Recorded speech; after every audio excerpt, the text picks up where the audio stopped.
তাহলে কি সিআইডি কে hand over করে দেওয়া হলো? দেখুন, এখানে একটা মার্ডার হয়েছে বলেই আমরা এখানে এসেছি। এর থেকে বেশি কিছুই বলতে পারবো না। পরে কথা বলছি। একটু সরে যান। আসুন স্যার।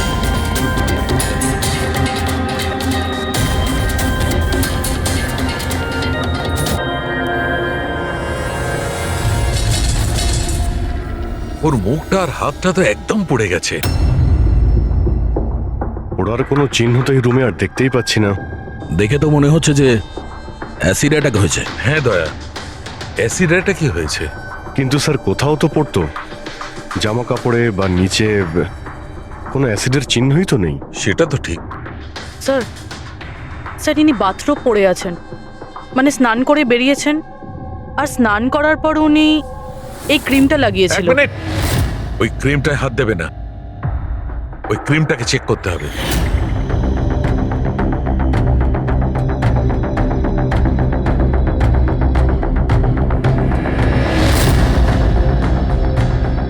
আরে, এ তো কিছুই হলো না। হবে পঙ্কজ, ওয়েট।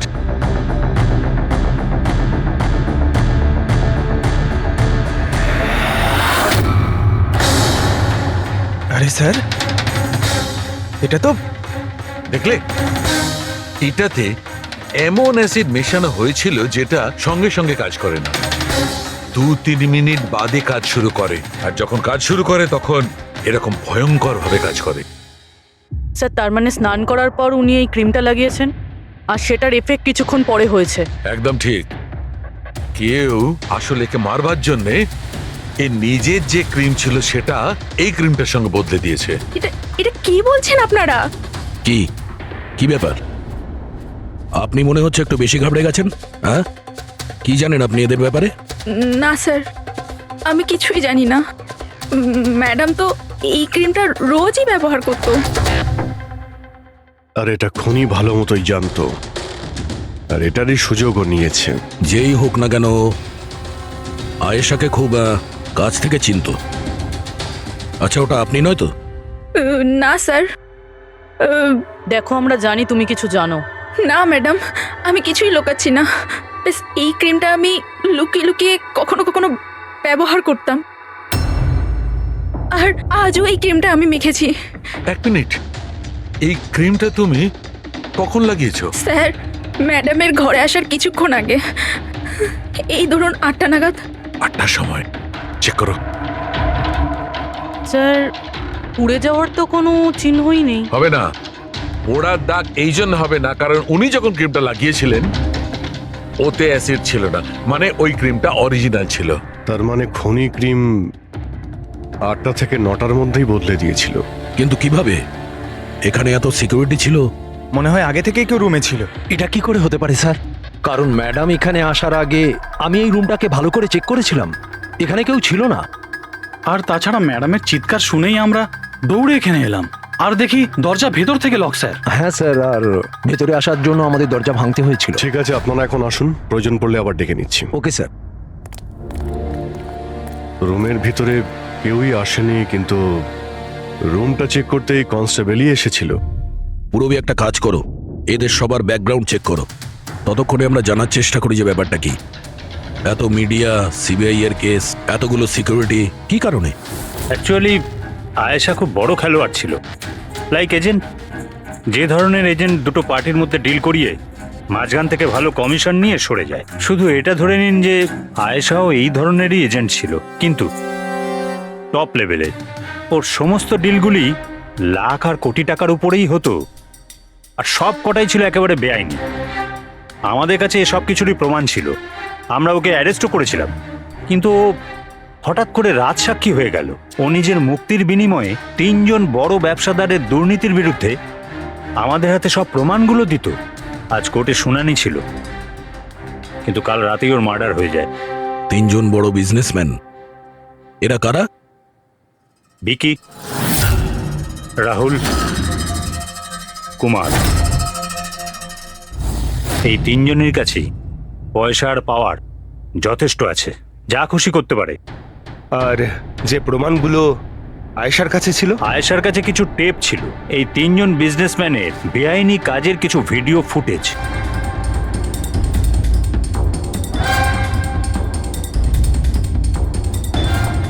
তার মধ্যে কুমারের একটা ক্লিপ আমাদের কাছে আছে।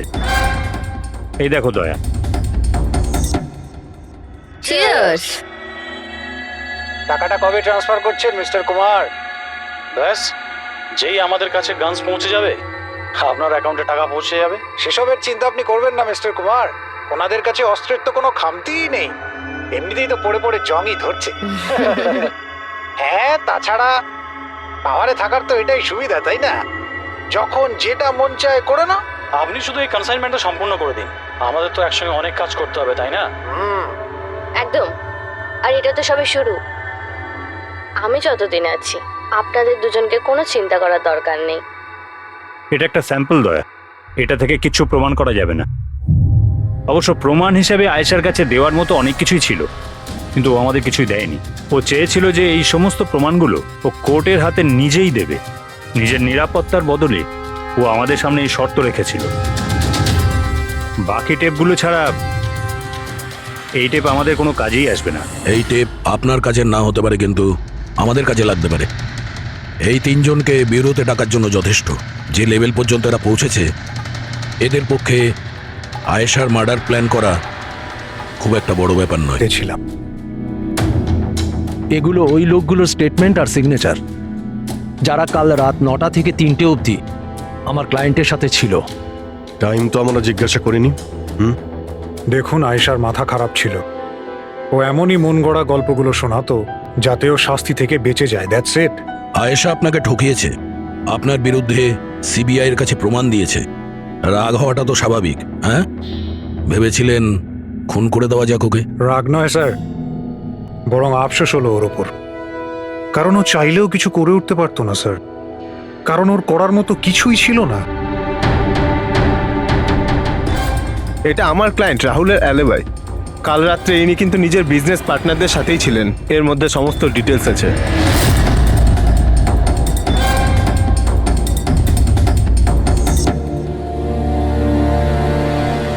আমার মনে হয় না যে আপনাদের কিছু জানার আছে বলে।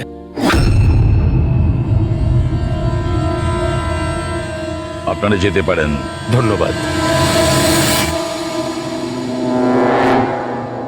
মার্ডারের সময় আমার ক্লায়েন্ট ফ্যামিলি ফাংশনে বিজি ছিলেন, আর এই হচ্ছে তার প্রমাণ। মিস আয়েশার কাছে আপনার বিরুদ্ধে প্রমাণ ছিল মিস্টার কুমার। আর এমন প্রমাণ যা আপনাকে বরবাদ করে দেওয়ার জন্য যথেষ্ট। আয়েশা খুবই চালাক মেয়ে, ভালো হয়েছে মারা গেছে, নাহলে আমি ওকে মেরে ফেলতাম। মারতেন না মেরে ফেলেছেন? না স্যার, আমি ওকে মারিনি, কিন্তু ওই মানুষটাকে আমি নিশ্চয়ই থ্যাঙ্কস বলবো যে আমার মনের ইচ্ছেটাকে পূরণ করেছে। আপনি যেতে পারেন, তবে খুব তাড়াতাড়ি দেখা হবে। Thank you.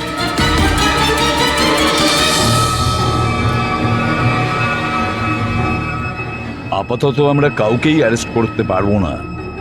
এখানে সবারই কোনো না কোনো কারণ আছে।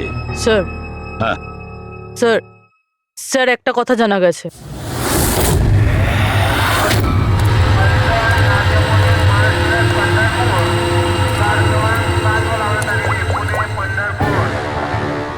হ্যালো, হ্যাঁ, সব কিছু তৈরি। একটা কথা মনে রেখো, কোনো ভুলভ্রান্তি যেন না হয়। এই তো দাদা, চলে আসুন, বাস ছাড়বে, বাস ছাড়বে।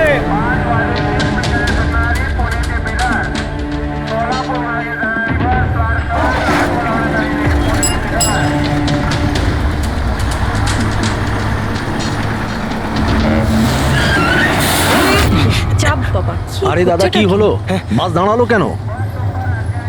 আরে বাসের সামনে কেউ গাড়ি দাঁড় করিয়ে দিয়েছে দাদা। মাঝ রাস্তায়?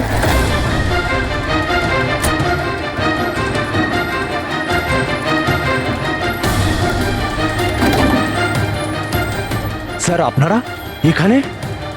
শহর ছাড়ার খুব তাড়া দেখছি তোর। হ্যাঁ, অনেক প্রশ্নের উত্তর দিতে হবে তোকে।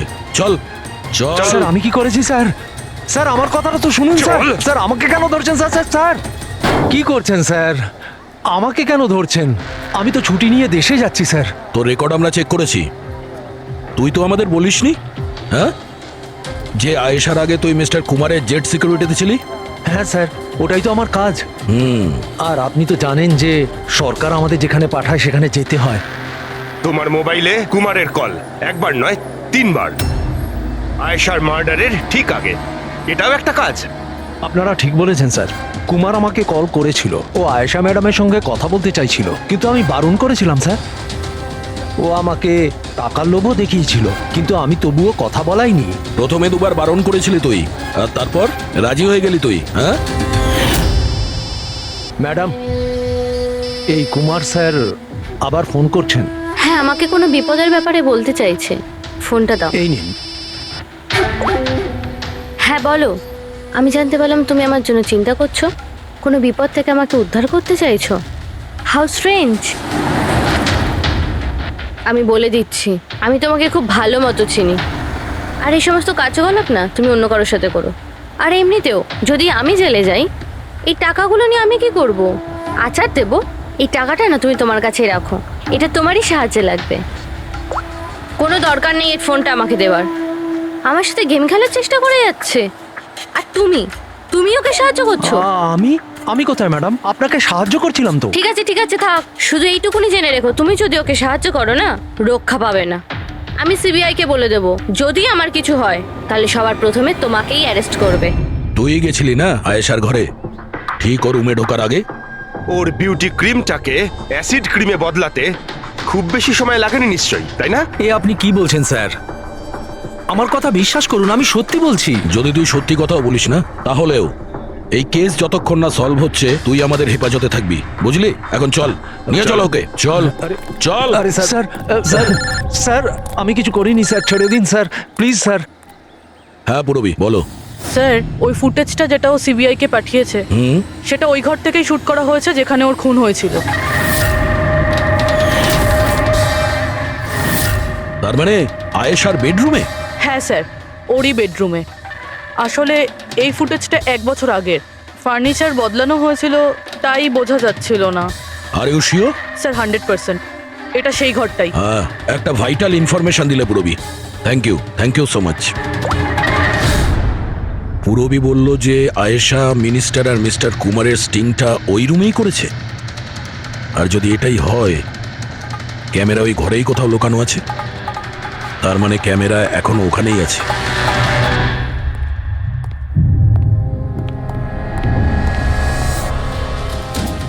রুম তো এটাই।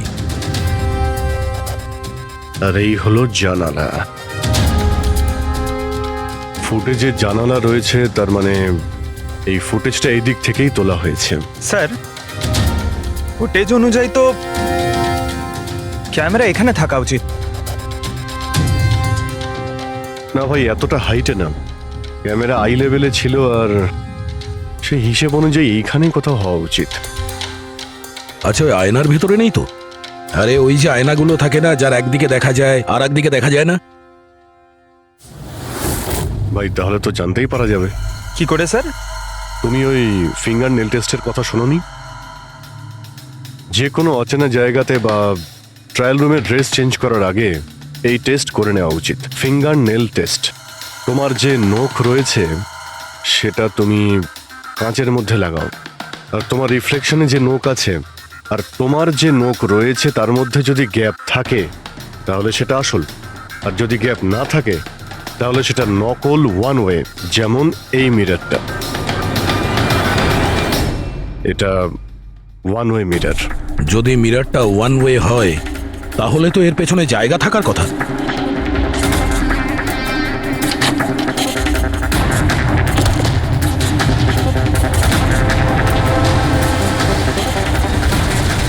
অভিজিৎ,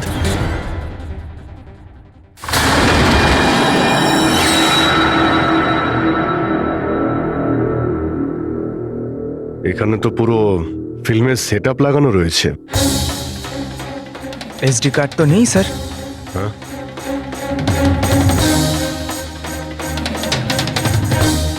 লকার খালি। স্যার মনে হয় টেপটা এখানেই রাখতাম। এই জায়গা থেকেও বড় বড় লোকের কেলেঙ্কারি রেকর্ড করেছে, আর এই জায়গায় ব্যবহার করে খুনি ওকে খুন করে দিয়েছে। হতে পারে এই ওয়ান ওয়ে মিরর দিয়ে ওকে ছটপট করে মরতে দেখেছে ও। স্যার, তার মানে আমরা যখন ওখানে লাশের সঙ্গে ছিলাম তখনও এখানে ছিল? আর আমাদের যাওয়ার পরে সুযোগ বুঝেও এখান থেকে পালিয়ে গেছে। তার মানে আয়েশা আর পুলিশের অনুপস্থিতিতে লোকটা বাড়িতে ঢুকেছিল, হয়তো বাড়ির পিছন থেকে।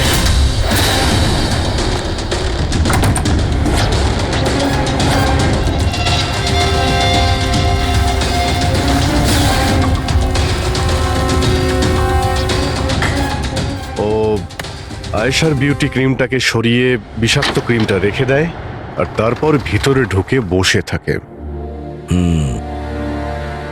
তার মানে ও চোখের সামনে আয়েশা ওই ক্রিমটা লাগিয়েছে আর একটু বাদে ছটফট করতে করতে মরে গেছে। তারপর পুলিশ আর রাখি এখানে আসে, তখনও ভেতরে ছিল। তারপর আমরা এখানে এসেছি, তখনও ভেতরে ছিল। তারপর রাত্রে সুযোগ পেতেই ও টেপগুলো নিয়ে এখান থেকে পালিয়ে গেছে, মনে হচ্ছে ওই রাস্তা দিয়েই। কিন্তু স্যার মেইন গেটে তো পুলিশ দাঁড়িয়ে ছিল, ও মনে হয় পেছন থেকেই পালিয়েছে। এমন তো কিছু নয় স্যার, কিন্তু হ্যাঁ স্যার, প্রায় ধরুন মাঝরাতের দিকে গাড়ির চাকার এরকমই একটা আওয়াজ শুনতে পেয়েছিলাম। শব্দটা কোথা থেকে হয়েছিল মনে আছে তোমার? এই তো স্যার, এই পেছনের দিক থেকে, কিন্তু একবারই পেয়েছিলাম স্যার, আর দ্বিতীয়বার শুনিনি স্যার। ঠিক আছে, থ্যাংক ইউ।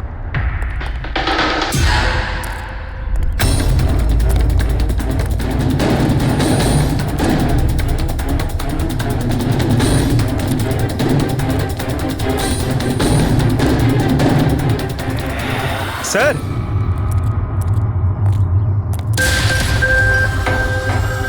স্যার টায়ারের ঘষার চিহ্ন তো রয়েছে এখানে, দেখতে পাচ্ছ এখানে এই তেল আর জল পড়ে আছে।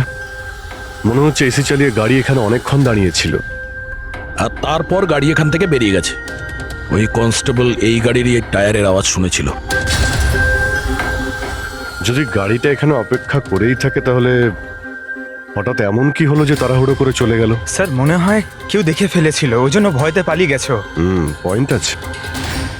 এখানে আশপাশটা জিজ্ঞাসা করে দেখি।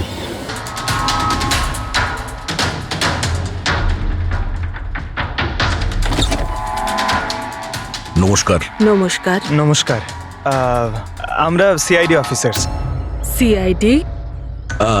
ম্যাম, কালকে রাত্রে আপনি এখানে কিছু কিছু অদ্ভুত দেখেছিলেন বা শুনেছিলেন, এমন কিছু যা আগে কখনো ঘটেনি? হ্যাঁ, দেখে তো ছিলাম। অনেক রাত পর্যন্ত আমি ঘুমোতে পারিনি। আর রাতে আমি দেখলাম বাড়ির সামনে একটা বড় গাড়ি পার্ক করা আছে, কিন্তু ওটা আমাদের সোসাইটির কারণ নয়।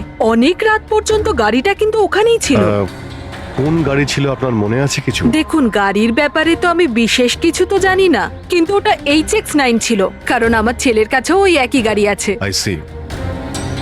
আরো একটা কথা, যতক্ষণ ওই গাড়িটা ওখানে দাঁড়িয়ে ছিল না, গাড়ির ইঞ্জিনটা চালুই ছিল আর ভিতরে একজন বসেও ছিল। আমি এটা দেখছিলাম আর তখনই ওখানে কাউকে একটা আসতে দেখলাম আমাদের আয়েশার বাড়ির দিক থেকে। ওর হাতে কিন্তু একটা ব্যাগও ছিল। আরে এই যে, কে ওখানে? গাড়িটা তো চলে গেল, কিন্তু এটা বুঝতে পারলাম না যে ওরা কারা ছিল, কেন এসেছিল, আর ওরা আয়েশার বাড়িতেই বা কি করছিল। Thank you ma'am, thank you very much. Thank you. Sir, তার মানে খুনির সঙ্গে আর একটা লোক ছিল যে গাড়িতে বসে অপেক্ষা করছিল। লাখ টাকার গাড়ি ছিল। কি মনে হচ্ছে কে হতে পারে? সন্দেহের তালিকা এখন ওই তিনজনই রয়েছে। আরটিও থেকে খোঁজ নিয়ে দেখি এই গাড়িটা এই তিনজনের মধ্যে কার কাছে রয়েছে। স্যার, এই ধরনের দামি গাড়ি তিনজনের কাছে আছে। কি? হ্যাঁ স্যার, খুবই শৌখিন লোক, এক একজনের কাছে অনেক গাড়ি আছে। তাহলে এই তিনজনের মধ্যে ওই গাড়িটা কার আছে কি করে জানতে পারবো? তাও সিচুয়েশন অনুযায়ী খুনি এই তিনজনের মধ্যে কেউ মনে হচ্ছে। না স্যার, আমরা তিনজন এই খুনের ব্যাপারে কিচ্ছু জানি না। আপনারা এখানে কেন? স্যার, আয়েশা জীবনকালে তো আমাদের বাঁচা দুষ্কর করেই দিয়েছিল, এখন মরার পরেও আমাদের বাঁচা দুষ্কর করে দিচ্ছে। তার মানে? স্যার, আয়েশার খুনি ও আমাদের প্রত্যেককে ফোন করে 25 কোটি টাকা করে চেয়েছে, তাও আবার 24 ঘন্টার মধ্যে। আর হুমকি দিয়েছে আমরা যদি না দিই তাহলে ও আমাদের টেপ লিক করে দেবে। এর মানে হচ্ছে আমাদের মার্ডারের সঙ্গে কোনো সম্পর্ক নেই। ওই গলাটাকে চিনতে পেরেছেন? না স্যার, আমি চিনতে পারিনি। আপনারা শুনে নিন, আমি কলটা রেকর্ড করেছি। আয়েশাকে আমি খুন করেছি, আর ওই টেপসগুলো আমার কাছেই আছে। ওই টেপসগুলোর মধ্যে যা প্রমাণ আছে তোমাদেরকে সারা জীবন জেলে রাখার জন্য যথেষ্ট। 24 ঘন্টার মধ্যে কেম্যান ল্যান্ড ব্যাংকের অ্যাকাউন্ট নাম্বার 23122-তে 25 কোটি টাকা জমা করে দিন, না হলে এই প্রমাণটা পুরো দুনিয়া দেখবে। তোমাদের কাছে 24 ঘন্টা আছে, ভেবে নাও কি করবে। ওকে ট্রেস করো, দেখো কোথা থেকে ফোন এসেছে, কে ফোন করেছিল, দেখো কোনো ডিটেলস পাওয়া যায় কিনা। ওই যে ও অ্যাকাউন্ট নাম্বার দিয়েছে, ওটা দিয়ে হয়তো জানা যেতে পারে। না, ইন্টারন্যাশনাল ব্যাংক স্যার, কোনো ডিটেল দেবে না ওরা। হ্যাঁ, কথাটা ঠিকই। স্যার, হ্যাঁ, ইন্টারন্যাশনাল কল, প্রেস করতে পারছি না। তার মানে কিছুই হবে না? ওই বদমাসকে 25 কোটি টাকা দিতেই হবে? না, কেন দেবেন 25 কোটি টাকা ওই বদমাশ লোকটাকে? হ্যাঁ, আর কেন দেবেন যেখানে আপনারা কিছু করেননি? না কোনো ঘুষ দিয়েছেন আপনারা, না কোনো বেআইনি কাজ করেছেন। তাহলে আপনাদের বিরুদ্ধে ওই টেপে তো কিছুই থাকবে না। হ্যাঁ, যদি আপনারা কিছু করে থাকেন তাহলে। আরে এটা কি বলছেন স্যার? আমরা কিচ্ছু করিনি, আমরা ইনোসেন্ট, আমরা নির্দোষ। আপনি তো অযথাই আমাদের ওপর। আশ্চর্য তো। এনিওয়ে, থ্যাংক ইউ, আমরা নিজেরা সামলে নেব। চলো।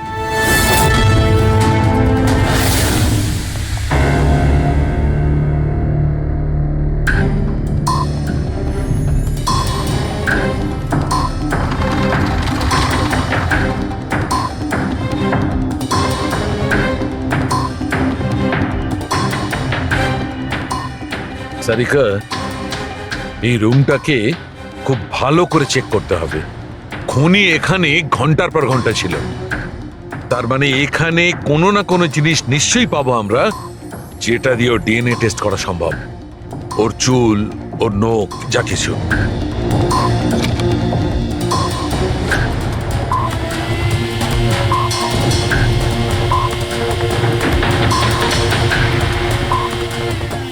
এক মিনিট সারিকা, হ্যাঁ, একটা ফোর্সেপ দাও।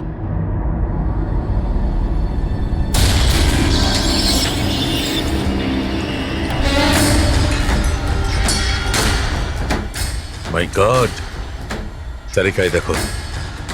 Contact lenses. Yes, contact lens. কিন্তু কিন্তু আয়েশার চোখ তো একদম ঠিক ছিল। আমি নিজেও রিপোর্টস চেক করেছি, না ও চশমা পরতো আর না কন্ট্যাক্ট লেন্স। তবে এই কন্ট্যাক্ট লেন্সটা কার হতে পারে? খুনির? না না, খুনির হতে পারে না।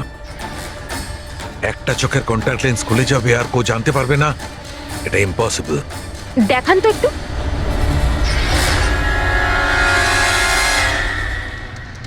বেশ হাই পাওয়ারের লেন্স। High power lens? কিছু তো আছে এই রুমে। একে তো এই ঘরটা চারিদিক থেকে বন্ধ, কোনো জানলা নেই, কোনো ভেন্টিলেটর নেই। ও ওহো, কি হয়েছে? সারিকা, তুমি জানো তো ওই কালার স্টেন কেমিক্যাল বানানো হয় যা দিয়ে ঘাম টেস্ট করা যায়? হ্যাঁ জানি। গুড, এক কাজ করো, তুমি কালার স্টেন কেমিক্যাল বানাও। খুনি এখানে এই ঘরের মধ্যে ঘন্টার পর ঘন্টা ছিল, আর আমাদের অল্প সময়ের মধ্যে এত ঘাম হয়ে গেল। খুনির তো খুব ঘাম হয়েছিল। ইয়েস, এই ঘামটাকে চেক করব, তার থেকে জানা যাবে যে খুনি কোথায় ছিল, দাঁড়িয়ে ছিল না বসে ছিল না কিভাবে ছিল, সব কিছু। ওই র্যানসাম কলের কোনো মানেই হয় না, ওই কল বোগাস হতে পারে। হ্যাঁ স্যার, কারণটা আমাদের কেস থেকে সরানোর জন্য আর টাকা কামানোর জন্য। এই তিনজনের মধ্যে কেউ আয়েশাকে খুন করে আর ওই টেপটাকে চুরি করে, আর সে বাকি দুজনকে কল করে ব্ল্যাকমেল করছে। কিন্তু স্যার, সে কে? স্যার, আমার তো মনে হয় কুমার হতে পারে। ও ভীষণ রকচটা, যে কারো খুন করতে পারে। আর ওই বাকি দুজন, ওরাও কম যায় না স্যার। এই তিনজনের যেমন পয়সাও আছে তেমন ক্ষমতাও আছে এদের। খুনি এই তিনজনের মধ্যেই কেউ হবে স্যার। আর খুনির একজন সঙ্গীও আছে, যে ওই বাইরে গাড়িতে বসে খুনির জন্য অপেক্ষা করছিল। হ্যাঁ, হবে তো এই তিনজনের মধ্যেই কেউ, আর এমন একজন যে আয়েশাকে খুব কাছ থেকে চিনতো। এক্স্যাক্টলি, সেজন্য ও জানতো যে আয়নার পেছনেও আরো একটা রুম আছে, আর আয়েশা কোন ক্রিম ব্যবহার করতো সেটাও ও জানতো। স্যার এর মানে ওই গোপন জায়গার ব্যাপারে খুনি ছাড়া আর কেউ কিছু জানতো না। এক্স্যাক্টলি। তাহলে স্যার, তাহলে আবার কি করবে দয়া? ধরে ফেলো ওদের। ওদের প্ল্যানিং এই ওদেরকে ফাঁসাতে হবে।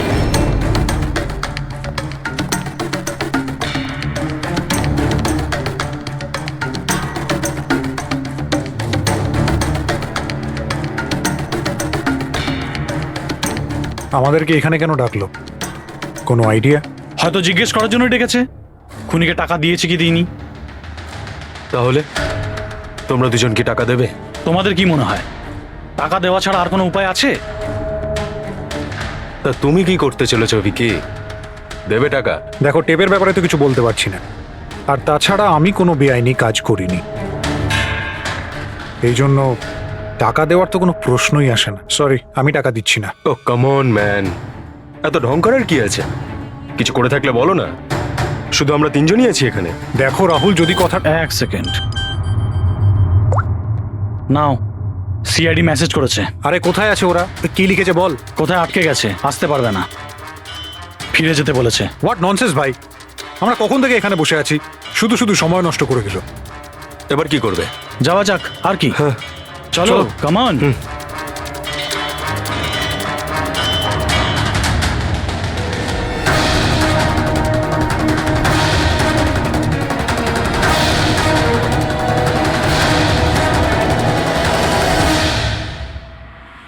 এই সে।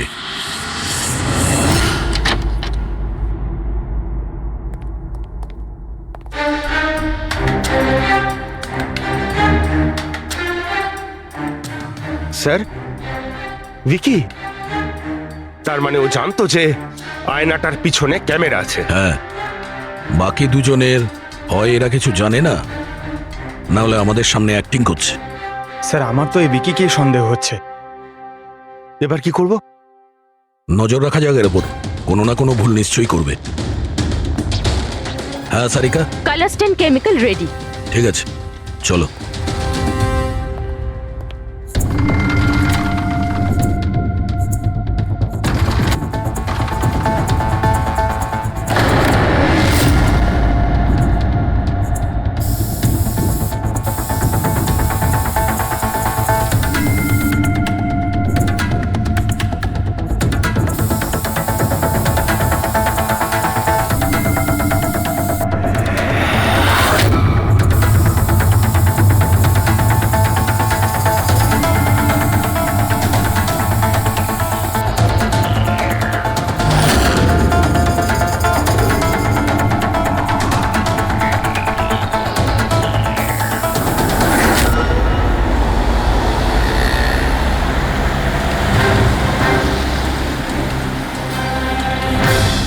আরে স্যারও যাচ্ছেটা কোথায়? আরে কোথায় আর যাবে পঙ্কজ, বন্ধুদের সাথেই দেখা করতে যাচ্ছে, আবার কি?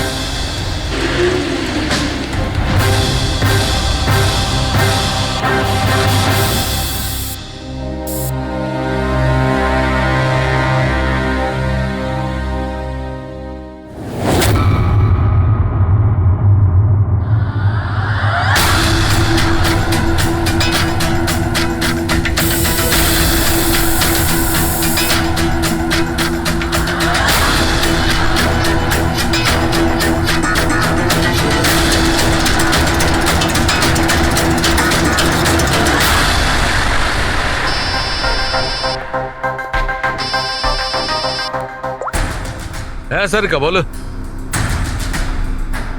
গুড, কিছু পেলে? মেঝেতে?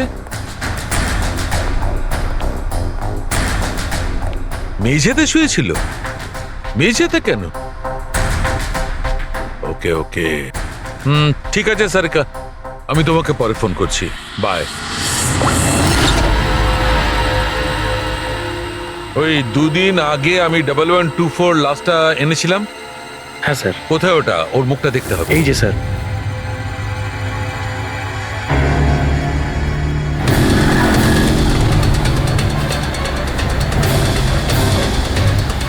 এই জানতে পারেনি তো যে আমরা ওকে ফলো করছি?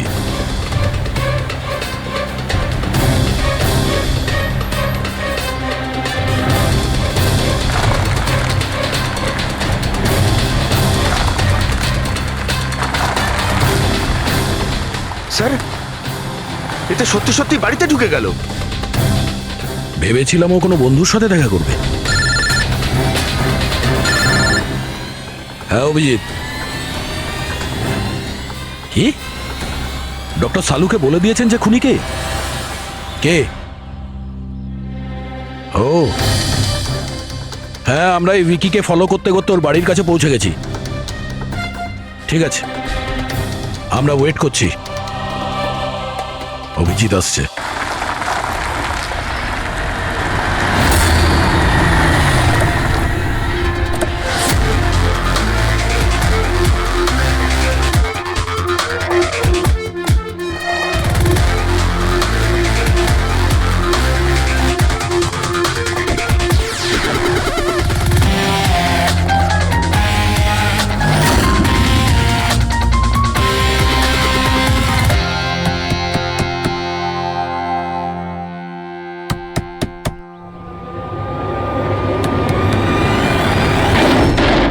এক মিনিট, এটা কি করছেন আপনারা? আরে এটা কোনো ভদ্রতা হলো কারো বাড়ির ভিতরে ঢোকা? একদম বাজে কথা বলবে না।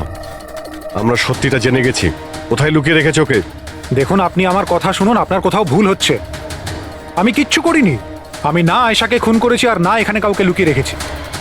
আমরা কখন বললাম যে তুমি আয়েশার খুন করেছো? হ্যাঁ, একেই বলে চোরের নজর বোচকার দিকে। দেখুন, আমার কথাটা বোঝার চেষ্টা করুন। আপনারা আমার কথাটা শুনুন। আপনারা আমার কথা কেন শুনছেন না? হ্যালো, আপনারা এইভাবে ভিতরে ঢুকতে পারেন না।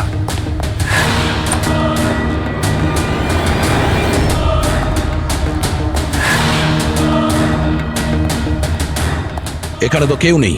আমি বলছি আপনাদেরকে এখানে কেউ নেই, প্লিজ। আরে বন্ধ করুন এগুলো। এইভাবে ভিতরে আপনারা ঢুকতে পারেন না। Hello, excuse me, hello. আরে ওপরে কিচ্ছু নেই স্যার। আরে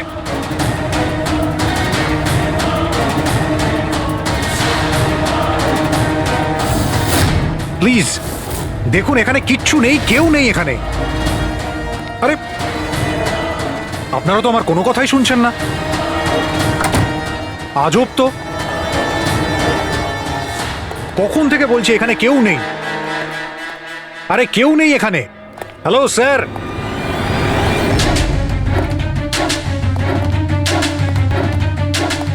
দেখুন আমার কথাটা শুনুন প্লিজ।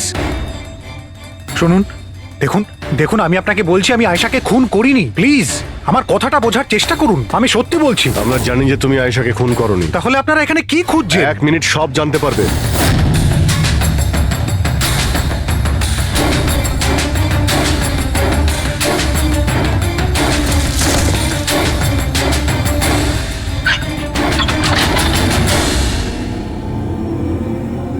স্যার আসুন।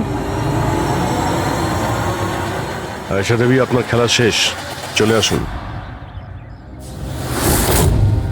সালুমকে স্যার আগেই বলে দিয়েছিল তুমি বেঁচে আছো। আসলে আমি ওর চোখটা চেক করব।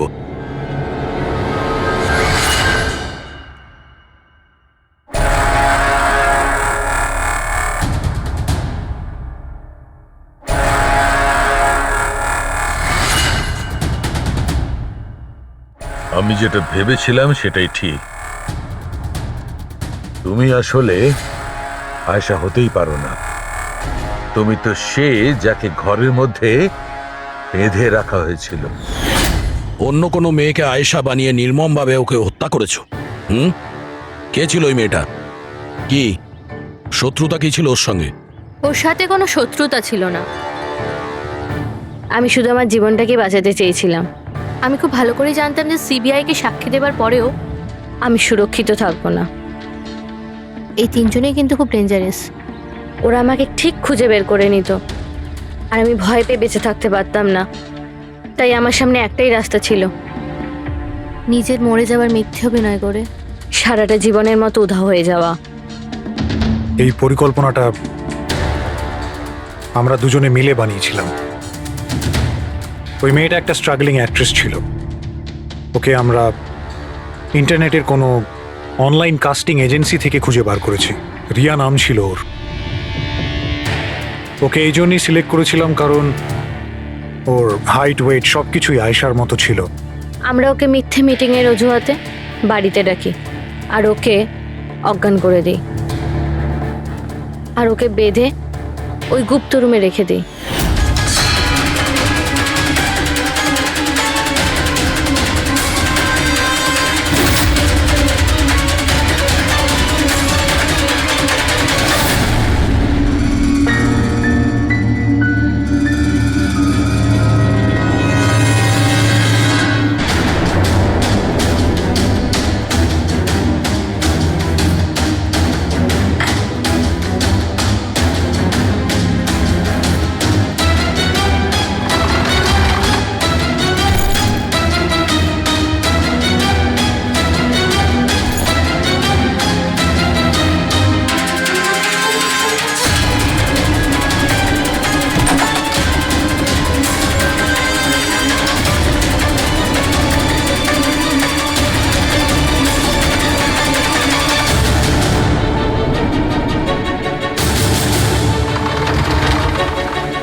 তোমার প্ল্যান তো কার্যকরী হয়েছিল, তাহলে ফোন করে টাকা চাওয়ার নাটক কেন করলে? আমরা ভাবলাম যে আপনাদের এই তিনজনের থেকে মনোযোগ সরে যাবে, আর আমরা টাকাও পেয়ে যাব নতুন জীবন শুরু করার জন্য। প্রয়োজনের থেকে বেশি চালাকি আর লোভ তোমাদের নিজেদের জালেই ফাঁসিয়ে দিয়েছে। চিন্তা করো না, তোমাদের জীবন নতুন করে শুরু হবে, কিন্তু সেটা জেলে।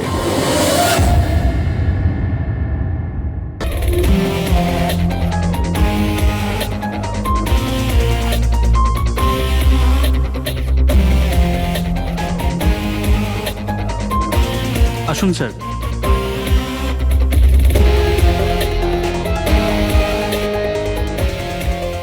কোথায় বডি? স্যার লাশ ভেতরে আছে। আপনারা কোনো জিনিসে হাত দেননি তো? না স্যার, লাশ দেখে আমরা স্টিম রুম বন্ধ করে দিয়েছি, তখন থেকে আমরা বাইরেই দাঁড়িয়ে আছি।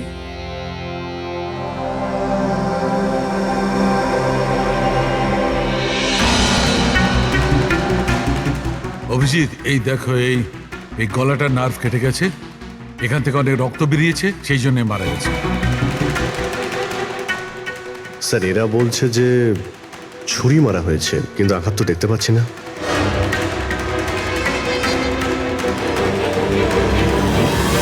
ছুরি তো কোথাও নেই। আপনারা কি লাশের পাশ থেকে কোনো ছুরি সরিয়েছেন? না না স্যার, আমরা তো হাতও লাগাইনি। হ্যাঁ স্যার, আমরা যখন দরজা বন্ধ করেছিলাম তখন ছুরি ওখানেই ছিল, লাশের পাশে। আপনারা দরজা বন্ধ করার পরে কেউ ভিতরে গিয়েছিল? না স্যার, কেউ যায়নি। রিয়েলি? আপনারা জানেন আপনারা কি বলছেন? হ্যাঁ, ভিতরে একটা খুন হয়েছে, লাশ আর ছুরি দুটোই ভিতরে রয়েছে। আপনারা দরজা বন্ধ করে বাইরে আসেন, কেউ ভিতরে ঢোকেও নি, আর ছুরি হঠাৎ করে ভ্যানিশ হয়ে যায়। হ্যাঁ, কেউ কি এখানে বলবেন আমাকে কি করে এটা সম্ভব? স্যার, মনে হচ্ছে ওরা যখন এদিকে পালিয়ে আসছিল ছুরিটা কেউ লুকিয়ে দিয়েছে। তল্লাশি নাও এদের, তল্লাশি নাও। হাত উঁচু করো।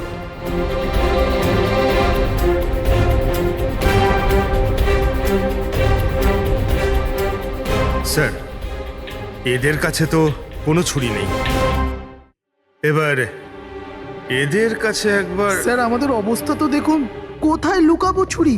অদ্ভুত ব্যাপার, এদের কাছে যখন ছুরি নেই তাহলে গেল কোথায়?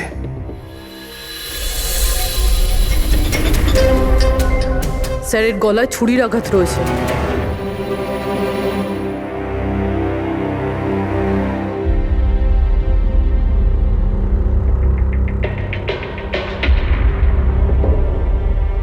এক মিনিট।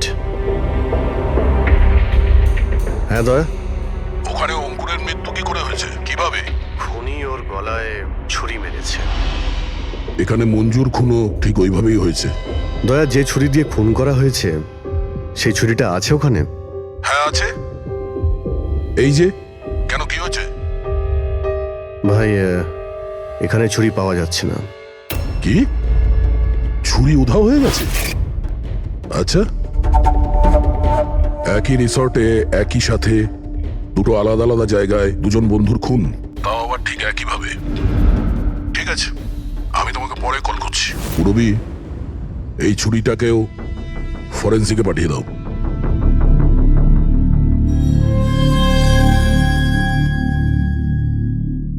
একটা মেয়ের গলা কেটে মার্ডার করা হয়েছে, তাও তখন যখন ও তোমাদের পাশে বসেছিল। আর তোমাদের মধ্যে কেউ কিছু দেখোনি, কিছু শোনোনি? হ্যাঁ স্যার আমরা সবাই হট টাবে রিল্যাক্স করছিলাম, আমি তো ঘুমিয়ে পড়েছিলাম, কিচ্ছু বুঝতে পারিনি। আর আপনারা সবারই চোখ লেগে গেছিল? হ্যাঁ আর মঞ্জু মরার সময় ও নিশ্চয়ই বাঁচার চেষ্টা করেছিল, হাত পা নিশ্চয়ই ছুঁড়েছিল, তখনও কেউ কিছু দেখোনি?